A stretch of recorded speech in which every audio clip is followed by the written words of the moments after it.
it broke my heart a little bit that the guys didn't know what else to think but what they were thinking, and they doubted, and they doubted like that I wasn't there for all the reasons that you were counting on me to be there. Everybody up, so they all get in, and I said, turn around, lean on one another. I'm not just making this up as we're going. I said, okay, imagine, here comes UCLA climbing over the top of the Coliseum. If they all come down, they all together come together. If we're this tight, this connected, they'll never get between us. And so we go through the whole thing. We don't want to disrespect one another, our teammates, on, clearing the air and all that.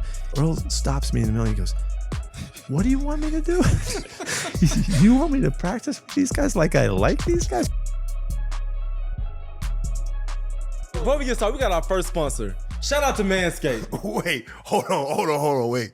So that's Manscaped, and I see you got a nice fresh cut. Yeah, absolutely. You're looking good. You could trim yourself up, do your mustache. Right. Do what you're supposed to do, you know what I mean?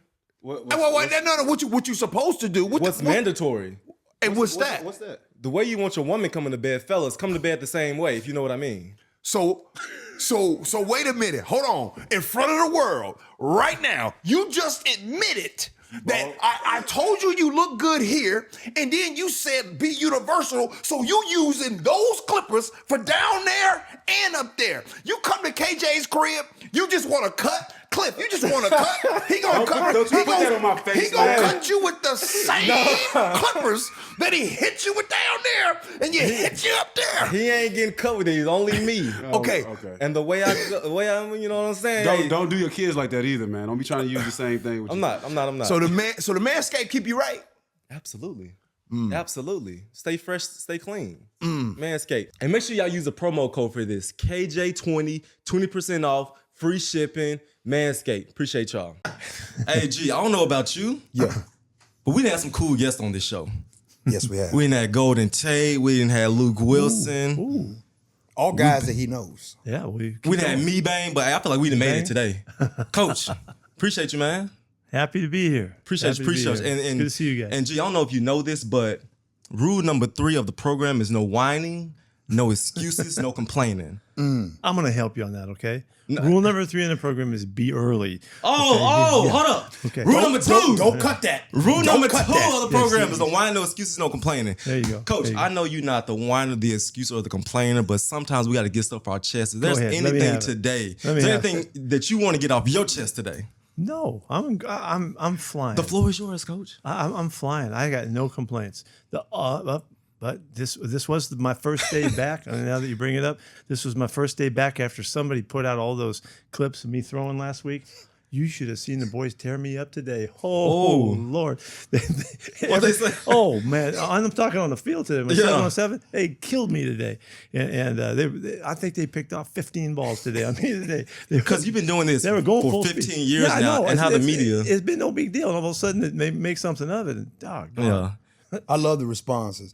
But is that what you need to get off your chest? Because I got something to get off my chest. You get something off your chest. The floor is yours, G. Well, you got up here and you act like you didn't understand where you were. So it made me ask, is this the first time you've been in Pete's office? I didn't spend a lot of time in here. This may be my 3rd. Can you tell us about why you were in here the first or the second time? Well, I remember the very first time I came in here. Why was you in here? It was maybe year 5, year 6. Okay. And happened? it was the off season, and I was with Bobby. I was like, "Hey, Bobby, we got to go talk to Coach." Oh, okay. I'm like, I don't usually say anything. I was like, Bobby, we got to go talk to Coach. And me and Bobby came up here. He was like, "Hey, Coach, where we head to as a team? Like, what are we really doing?" And there was a guy that was a free agent. This guy got to be back on our team. Who was it? It was Deshaun Shedd. Oh, there you go. I was like, Coach, I'm not trying to tell you how, but Shedd, we got to have Shedd back in this building some way, somehow. And He's still here now. He's still here. He ain't going anywhere. He's going to be in D.C. soon. Yeah. And well, that's what I loved about you, Coach. It was you come in here, hey, we can have open dialogue. And, you just didn't have many issues. You didn't I ain't have nothing to complain about. Well, no, we were fine. We didn't have any hot topics that we had to beat up. But I would get to him a lot now. I mean, I'd be talking in his ear about this or that. Oh, yeah, he just, we talked. Yeah, need a little help here, a little help there, because he was just such a perfect teammate, and it was so easy to lean on Cage, so that's he didn't have to come in. But now some other guys, they had to come in here a lot. A lot, yeah. That wasn't me. It's different. So when you talk about a guy like KJ, right? And so I was going to ask this later, but I ask it now. someone who did everything the right way, like KJ did. And over the years, sometimes you guys got to make decisions. How do you process making those decisions on if a guy like, because, you know, KJ, it came to a crossroads. It's time for the beat. How do you make that? We went through it. How do I do it? You know, it's first off, let me explain. I think I said it before, but the fact that we grew up through football here at the Seahawks together, and I was, you know, early coach, and these guys got in the program early, and we just kind of grew together. I never really even pictured that it was going to come to the end of their careers and I'm going to be dealing with that stuff. And I in college, you know, it's 4 or 5 years and the guys are out of there, and it was just always logical, and you bring in the new guys is no big deal. You miss the guys as they graduate and all, but here, this you experience going to the end of careers, and those are enormous changes. So how did I go through it? I painfully went through it with our guys that we love so much, because you could see it coming. Something, you know, you knew it's inevitable, and you're gonna have to deal with it. And we thought about it and talked about it. How could we treat the guys with the respect that they deserve, and on and on. But then ultimately, you're still gonna have to say, hey, we gotta do something different, you know. And so it's just nasty. It's a nasty part of it. And I'm grateful, you know, that we had the years to do it and to live together in this life we have. But it's not a happy, easy time, and it's just something you got to deal with. Yeah. Do you remember us in the We're in the weight room. Yeah, What happened in the weight room? Yeah. Coach called me. I was a free agent, just going through it. My phone wasn't ringing. No team was willing to sign me. I don't know how you knew this, but I was in the dark space. Yeah. And coach called me and said, "Hey, Cage, what you doing, man? Meet me here at the VMAC. Let's talk in the weight room." And it wasn't like you about to come back. It's like, we here for you. We support you. Maybe down the line, if a guy gets hurt or something presents itself, we'll bring you back. But right now, it's not going down. And I appreciated that so much, because you didn't have to do that. You got your own team to worry about. I'm a free agent. Even though we had that decade together, you still reached out and it's like, hey, man, I know you're going through it. I still want to check in on you. Yeah, and just be well, there it's just for like, you. it's no different now. If something was up now, I would do the same. I'd call you now if we had some reason to, because it's just once we've kind of crossed that threshold where we're joined at the hip, you know, we're connected. And so, like, it won't matter 10 years from now or wherever, we're still going to be leaning on one another. When if I need you, you need me, I would pop in a second and I would count on you too, you know.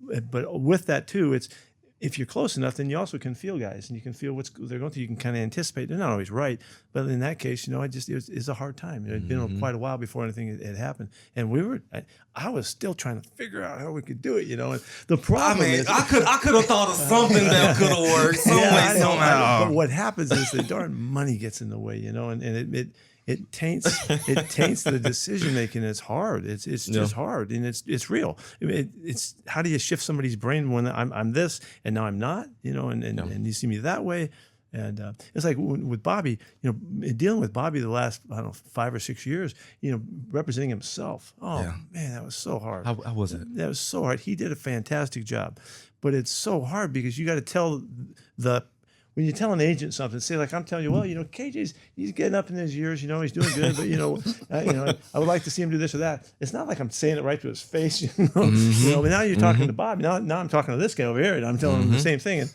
he's got to filter those thoughts, and because it's just hard and it's difficult. It makes it a challenging relationship. It challenges the relationship. In Bobby's case, we made it, and we made it through everything, you know, and so proud of that, because he's such a, you know, nobody's closer to him in the world than you. And we love the guys so much, but we made it through it. And now we pop out with this relationship we have now. It's perfect. It's perfect right now. And so let's just, hopefully we can cash in on all of it. Coach, do me a favor. I want you to take it back a little bit. You have dedicated 50 years to this game. 50. It's 50, Coach. 50 freaking years. You've been investing in dudes' lives, spend time away from your family, like pouring into dudes going on 50 years. Wow. Coach, talk to me, like, what is these, I mean, not what these 50 years been like, but what has this been like for you? When did you first get started, and what has it been like to see your career to where you are now? Well, it's had stages of it, you know, and the early stages when I wasn't getting paid for years, you know, just another GA job and all that stuff. The early years were just hard, and you just had to just almost be stupid to keep doing it because we weren't getting any money. We weren't getting paid. What was they paying y'all, coach? Back in the day. When Glenn and I went to Arkansas, this was my 4th year of coaching. Yeah. Okay, I'd already been a GA for 3 years at UOP, and nobody knew and nobody cared. But fortunately, a friend of mine went on the Lou Holtz first year going there at Arkansas, and they paid me $172 a month for 9 months. And you're a grown man. I didn't make enough money to cover our rent. You know, Yeah. Glenna she had to work in the athletic department. I mean, that was year 4. You know, and Yeah. so people don't, they don't know that, so they don't care. But it's there was some really lean years, but yet. You know how I would go about it. I mean, I didn't go about it any different than I go about it now. I was looking for the fun and having a good time and running around and making sure that we were doing everything we could do and learning like crazy.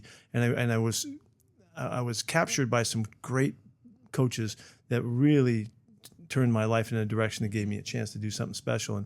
And literally, they gave me things that I could coach, that I could have represent my background that could help me be effective. And it worked out eventually, and I got fired a lot now. I don't know how many times it is, but you'd think I'd know. But I've been fired enough times where I've had my butt kicked, and you have to get back up and go again. The thing that always helped me keep going is I never bought into the reason they fired me. I thought they were wrong.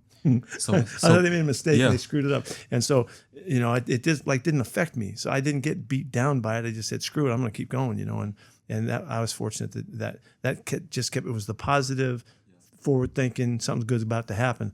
It kept me going. So, Coach, when you was going through that time, you was getting fired, losing your job, making $170. Like, when did you feel like this is who Pete Carroll is? I have my values. Yeah. I have my morals. This is something I'm going to stand on Yeah. until I'm done coaching. Yeah, that's a great question because that's a question that I wish everybody would get asked and be made to answer it, because it's so important to step back, take a look at your world, your life, your friends, your relationships, your loves, and figure out where the heck you are and who you are. And without that moment, I don't know how you ever really get to the best you can be, and because it gives you a chance to authentically connect with what makes you tick and all that. And it took me, I made some good steps along the way. I had really good people helping me and supporting me and believing in me, but when I didn't know what they were believing in. I mean, Monty Kiffin, my guy that I'm in Arkansas as a GA, and he says, I'm going to get the K-State job. I want you to be my defensive coordinator. I said, you got to be kidding. I can't do that. There's no way I could do that. I don't know nothing, but he believed in me. So people that believed in me kept me going well before I knew to believe in myself. And did you have that moment? Yeah, I did. I really did have the moment. After getting fired in New England, there was a real moment. It was where I sat out the year. I'd been a head coach. I didn't want to go be a coordinator somewhere yet. I thought I could still be a head coach. I thought I had a chance to do it, but I didn't have my act together, and I didn't do as well as I needed to. And I'm sitting there, and my moment is, I've told this before, but I'm really, John Wooden spoke to me, and I'm reading his book, and there was a statement in there where he had won his first national championship at UCLA in basketball in his 16th or 17th year. And I went, oh, God, dang. Because I knew Coach, and I knew what he was like and what he was all about.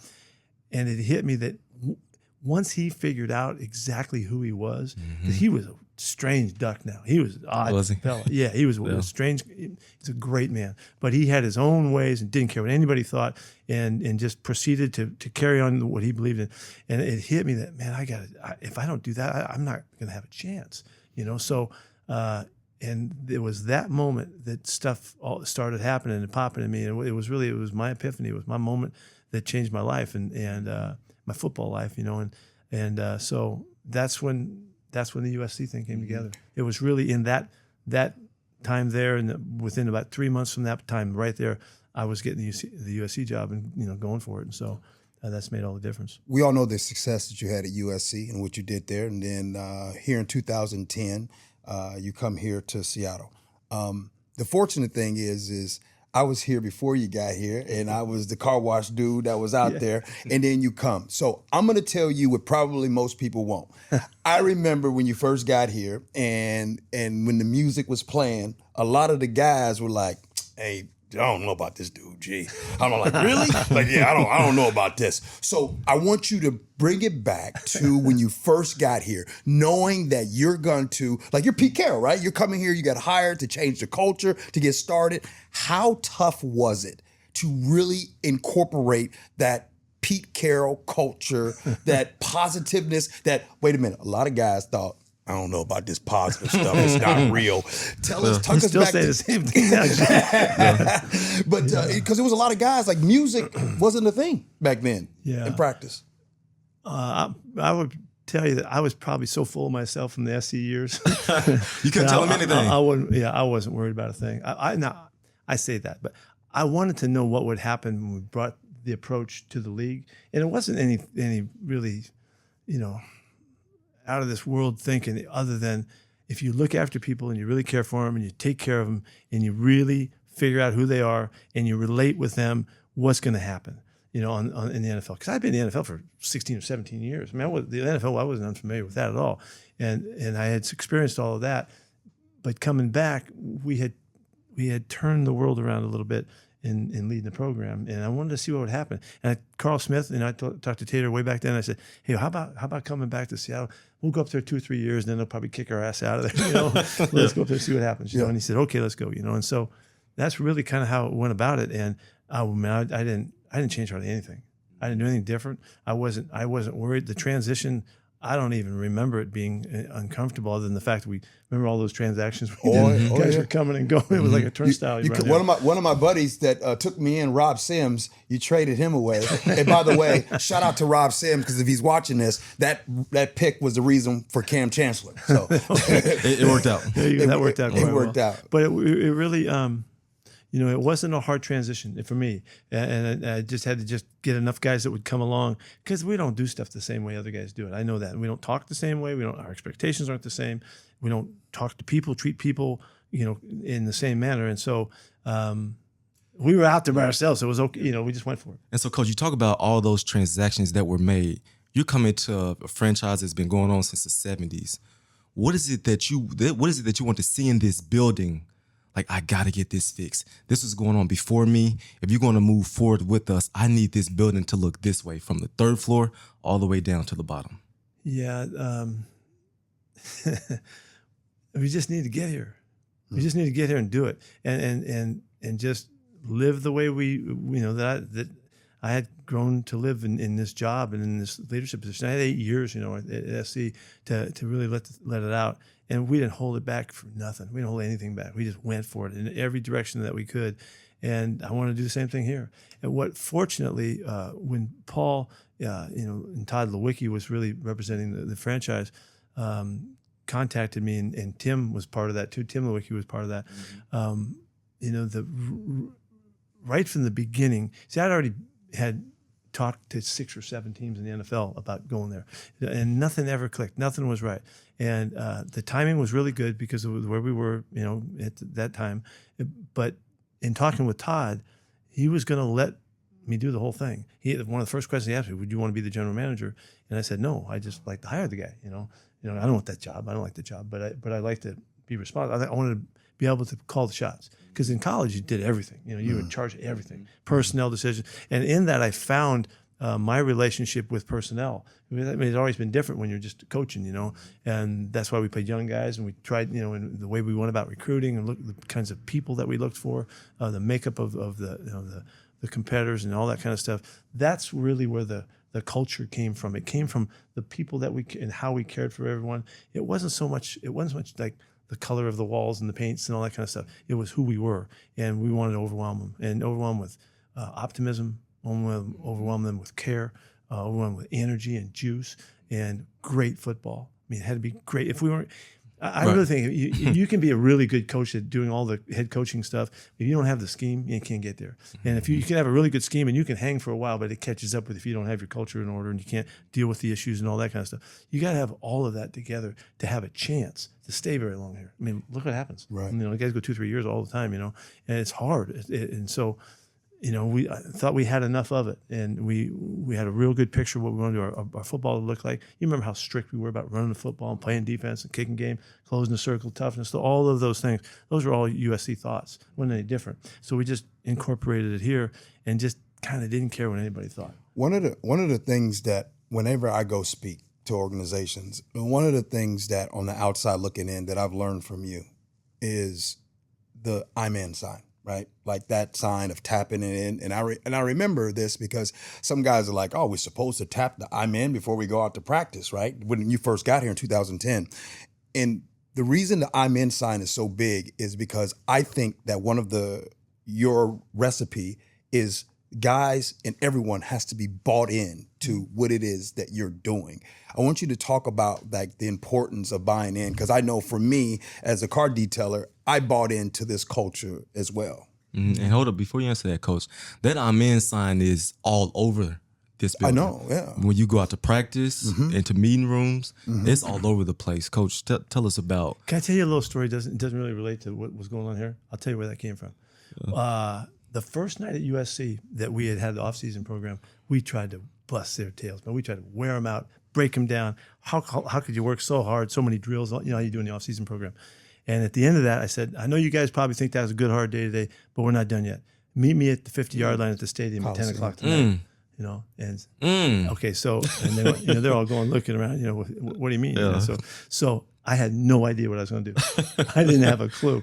And so I kind of started panicking, and I didn't know, what am I going to do? And right where I parked my car outside of the building there, across the street was a fire department. And so I don't know, had a stroke of thought that maybe they can help me out. So I go over to the fire department and I said, do you guys have a big rope? Every fire department's got ropes. Yeah, matter of fact, we do. We got a big, like about 50-foot rope. It's about like this, I said, can I borrow it? And they said, sure, Coach, you can have it. Go ahead, And so Go ahead. We go to the stadium, and I got all the coaches there, and the lights are really dim, just kind of the security lights are on. It was awesome setting and all that. And we got this rope out there. We're at the 50-yard line. The coaches are all there. And it's like 10:02. I thought, oh, they ain't coming. They're not coming, And all of a sudden you can kind of hear this din of the guys coming down the ramp there at the Coliseum.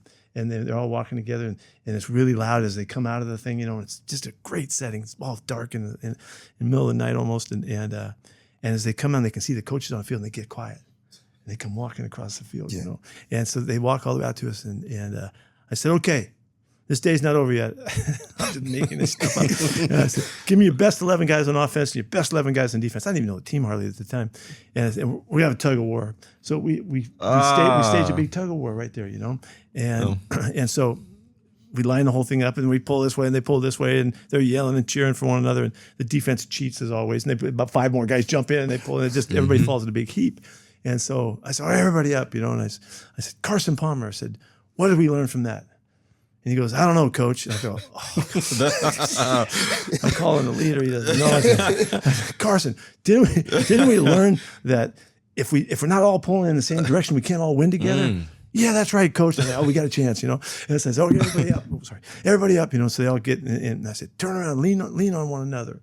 I'm not just making this up as we're going. And all get leaning together, I said, okay, imagine, here comes UCLA climbing over the top of the Coliseum, and there's Washington coming, and there's Oregon coming over. If they all come down, they all together come together. If we're this tight, this connected, they'll never get between us. Is that right? Yeah, they're cheering. Everybody's going crazy, And so I said, I know right now, you'd all say, I'm in, I would do this.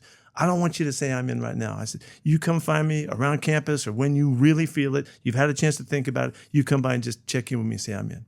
And so that was it. Very break. How you going to tell people to meet you at 10 o'clock? I had no idea. No plan. Tug of war. I don't know how. I had no idea. Yeah. The tug of war thing, we just lucked out. That I wouldn't have thought of that, but the fire station was right there, Anyway, so that's where I'm in started, and it was about committing to be part of, and so now we do it on a daily basis as an affirmation to just remind us. But anyway, that was way more than you wanted. Okay. Now tell me about the central theme of the program. The central theme of the program is always compete. Did I get that right? Yeah, competition. Competition is everything. 2011, lockout year. Yes. I get a phone call. Hey, get y'all butts up here. It's time to practice. It's time to go. Okay. The very first team meeting That was the first life lesson I got from this dude. When I got drafted, you know the first thing I did? I started looking at the roster. David Hawthorne, Lopez Tupu, Aaron Curran. Like, damn, who am I gonna beat out for this starting spot? Right.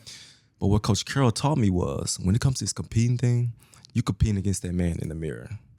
That's who you competing against. Now, Coach, let me ask you this. That true competitor, that true dude, you know what that looks like. Tell us, what's that look when you talk about, this dude is a true competitor that I want on my football team? That's a good question, Gage. The central theme was competition.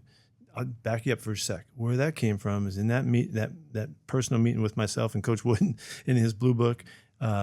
That started the process of trying to figure out, how I could define myself.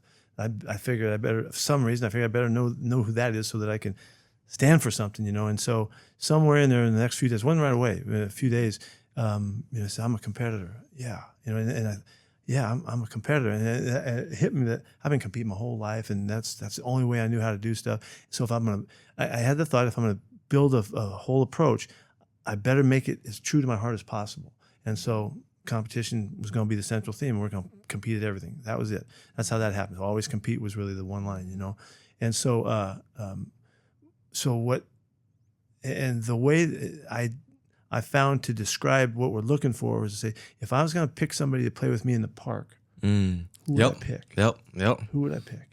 What kind of guy? I wouldn't pick the fastest guy or the guy that jumped the highest. I'd pick the guy that's going to freaking battle the hardest, who's going to be right there with me when it comes time. And so from that, that's where it started. That's where what we're looking for guys like that. I mean, you want to define what? Doug Baldwin. There's one. I mean, there's a classic, Yep. And Sherm, chips on their shoulder, huge chips on their shoulder, Earl, Earl being a little guy. He spent his whole life, with carrying a huge chip on his shoulder.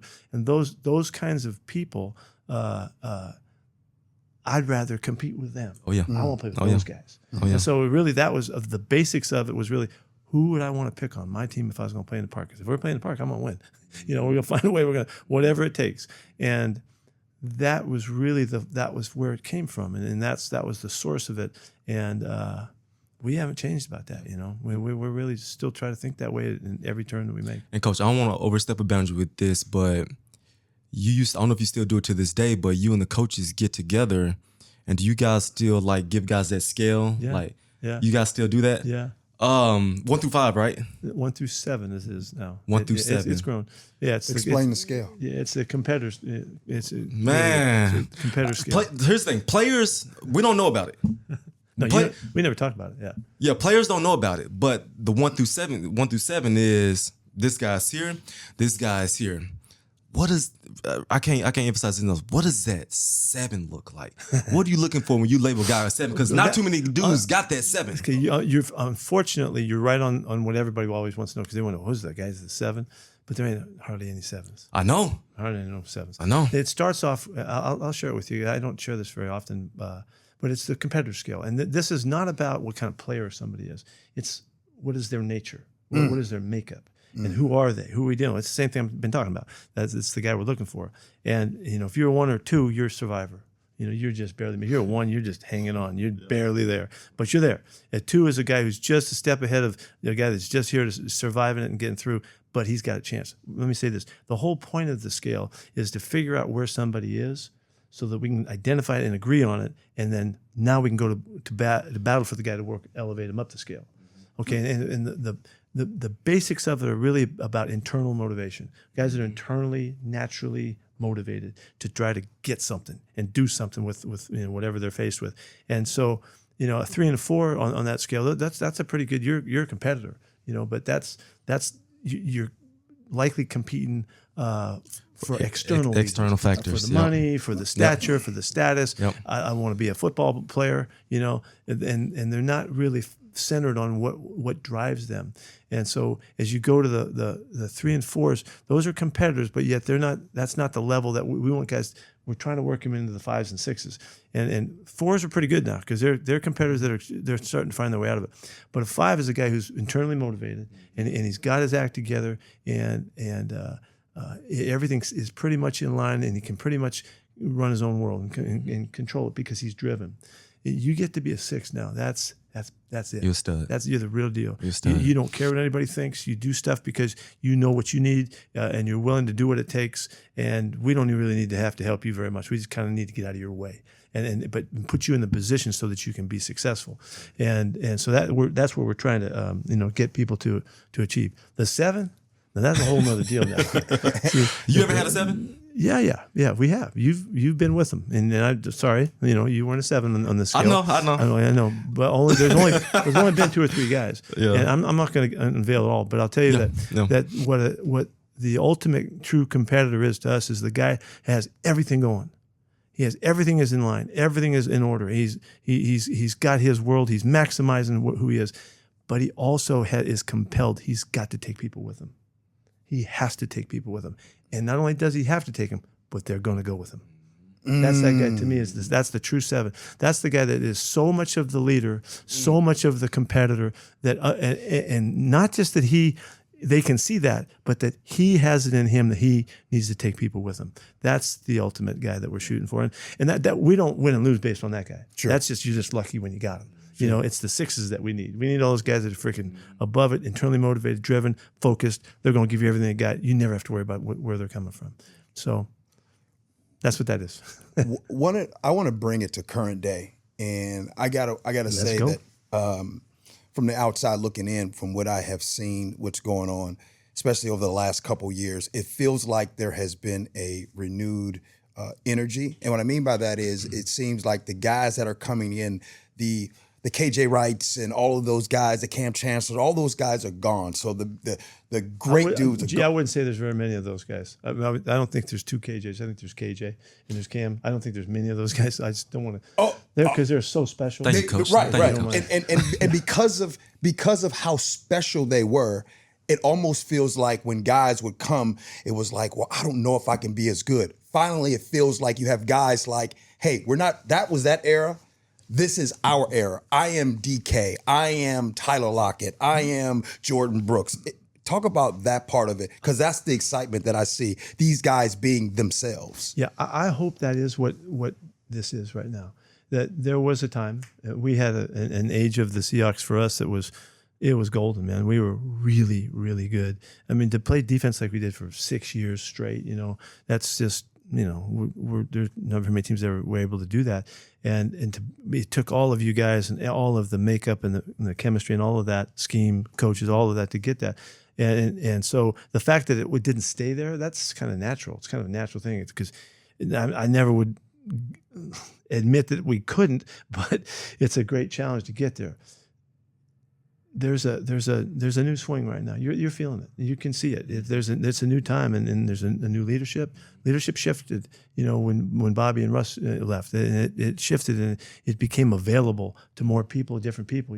And so there's an excitement about that. That hey, somebody's got to fill this void. I think the guys knew it too. We didn't talk about it very much, but they knew it too. They just watched it happening, and it is happening. This is what this team is, and it's why there's a real true excitement about the people who have been here for a long time, and I think it even transfers and translates to the guys who are just getting here. They can feel something's up, and so that is what this is. That's why I'm so excited about this season, because it feels like, okay, we've gone through, what we've gone through, and we've had to dip, and now we're starting to feel this again, where it can be really unique and really special and unlike anybody else is doing it, and so that's what gets me going. I've been freaking jacked for a long time with this crew. And Coach, take it back.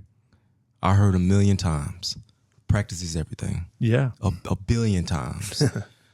Coach, how did you create an environment to where when we stepped on this practice field, it really felt like the Seattle Seahawks versus San Francisco 49ers. Coach, you did it in OTAs, you did it in training camp, and even sometimes. How did you create our mind? I call you the master programmer.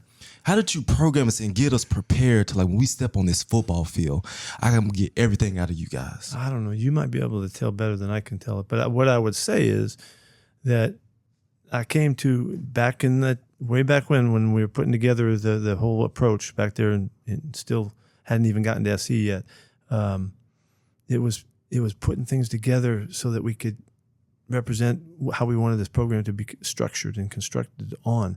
And you can't play this game of football without practicing really good. And so I wanted to make practice harder than the games. I wanted to make it more challenging than the games. I wanted the guys to be able to they could beat your ass in practice, but they couldn't beat you in the game. I wanted it to be like that, and I wanted to elevate the process of the preparation for the events, and so to me, that I thought I could hold on to it every day and come back. I could come back every day and be freaking stupid crazy about here comes this next day. Yeah.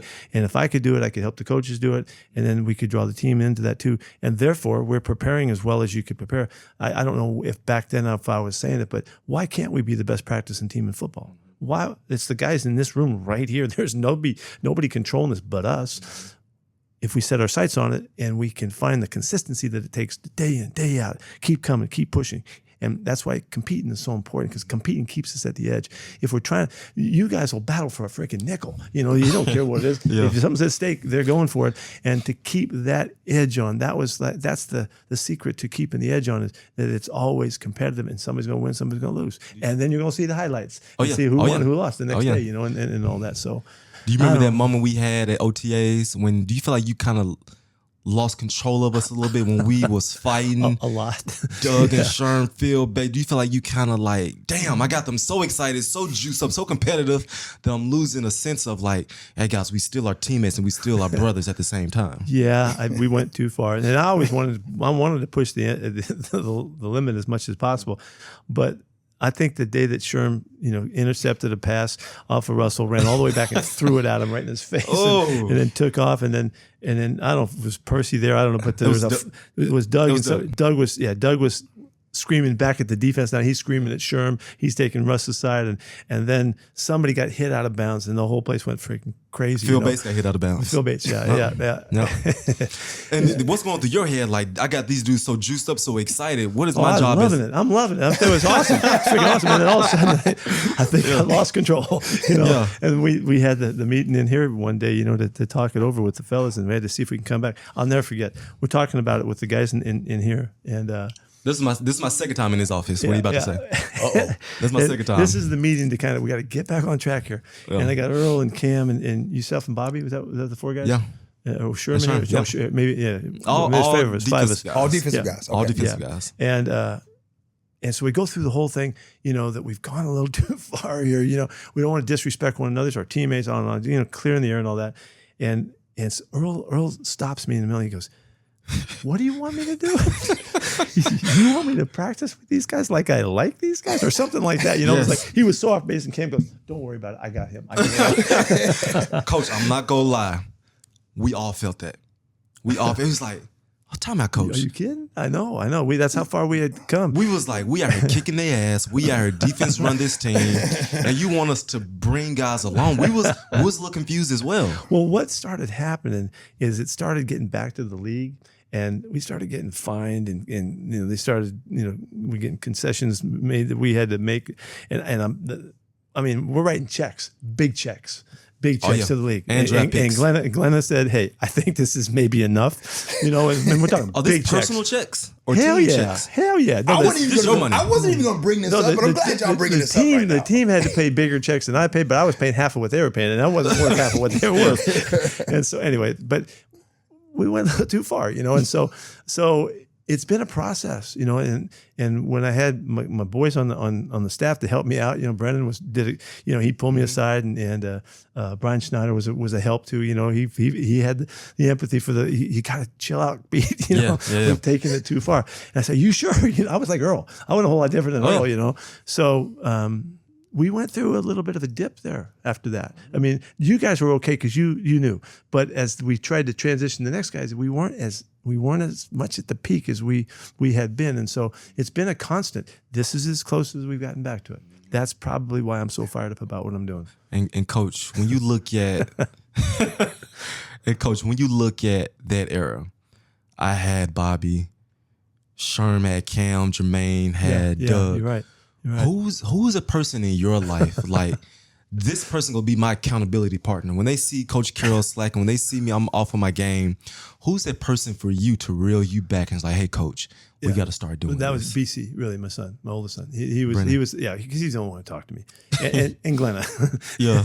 Yeah, and they were the ones. Tater was my mentor on the staff level, but I needed it to go deeper than that to really make a difference. And you know, fortunately, I had, you know, Matt Capro was around, but it was still early for Matt. And even with John, he didn't know what the heck he got into, you know, and all. I just needed help, you know, because I was just as unbridled as you guys were, and that's sort of the way I wanted it. You know, that's what I was trying to get it like, and we always talked about walking the fine line and all that, you know. So, but you know, we survived it. But it was a freaking blast, wasn't it? It was a good time. Good time. You've been here, 13 years basically, right? Since 2010. It's been a great run. Everything's always positive with Pete. You always. Can you tell us a story and give us a time where there, in the 13 years, where you had some uncertainty? Was there ever a time? Well, was there a time that you just like, this tough sledding right here? There was one moment, and that was that moment after, you know, in the Super Bowl. That was the moment. But that wasn't the moment I went down. That was the moment, you know, that I dipped. That was the moment that I realized what I've been preparing for the whole along was now at hand. You know, that you were going to have to handle all that comes at you sometime, you know, along the way. And when it comes, you're going to be right. You're going to be the stud about it and stand up and take it and be accountable, just like you'd expect everybody else to be. That was that moment. And it broke my heart a little bit that the guys, they didn't know what else to think but what they were thinking, and they doubted, you know, and they doubted like that I wasn't there for all the reasons that you were counting on me to be there, and I understood it, and so I worked everybody through it as best I could, and then we eventually, you know, we made it through it, and but that was the only. Really, I hate some of the games that we lost or the things that got away from us and all that, but that moment was the lowest moment of all. But it was also the opportunity. I saw that. Okay, this is me. I saw that as an opportunity. I can stand up in front of all these people that are going to watch it and be a freaking stud about it and tell them, you know, and take it and show them how to be accountable. I honestly thought this was that moment and I was going to do it. And even the next couple of days, I forget who it was, one of those morning talk shows were coming in, you know, they wanted to talk to me about it. And I thought, this is really a moment to really demonstrate and display accountability. And they wanted to talk about everything else. So it didn't work. They missed the whole point. But so that was it. But it was a great challenge. And we came right back, you know, again, as hard as that was on everybody and all that, you know, so, and I don't wish that on anybody, you know, that kind of moment, but yet I was as prepared and ready to take it on as you could be, I think. Just made us stronger, made us better. It just took a long time. And I'm so grateful that it's healing. Glenna told me the other night, she says, you know, it's not going to really heal. We're still talking about it. Yeah. It's not really going to heal until we win another one. And then the next one is to give it to all you guys, you know, in some silly way that is not meaningful, but signifies, you know, all of it. Right. And so, you know, I'll fight my ass off for you. And Coach, when you talk about legacy, everybody want to be remembered for something. You want to be remembered for something. In your 50 years, time at Arkansas, SC, Jets, Patriots, Seahawks, not so much but from a player standpoint, like what do you want your guys to remember you as? Not from everybody else, but what do you want from pretty simple. From really, your guys? I'm pretty clear, pretty simple. But I want them to know that I really cared for them, and above and beyond everything else, and I cared for them in the way that I want to help them be the best they ever dreamed of being. And if I can convey that to them, I'll take it. I don't care whatever the results or whatever happens. If they can feel that, because I would like to show them, you know, what it is to have that much empathy and compassion. And it's not because I want it back. It's because I want them to have everything. And so if they can feel that and maybe understand that enough to share with their kids too, then that's enough legacy for me. I don't need nothing else. Yeah. Well, job well done. You doing it, been doing it. And we appreciate you. Appreciate it. Thanks for coming in. No doubt. Messing up my office and all that. I'm okay. No, yeah. Thanks, G. I appreciate you. Hey, should we hit Coach with the rapid fire real quick, or you got to go? No, we got to get going. No, we got to go. We got to get going. Coach, love you, man. Love you Thank guys. you. Appreciate Thank you. Thanks I for being with appreciate you. Appreciate it. No doubt. Kick ass, man. Appreciate y'all. Make sure y'all like and subscribe. Appreciate y'all for joining us. And remember, if you could do something, make sure you do it the right way. Oh, there you go. Ah! Stab him. That's it. Coach, thank you, man. Thanks, buddy.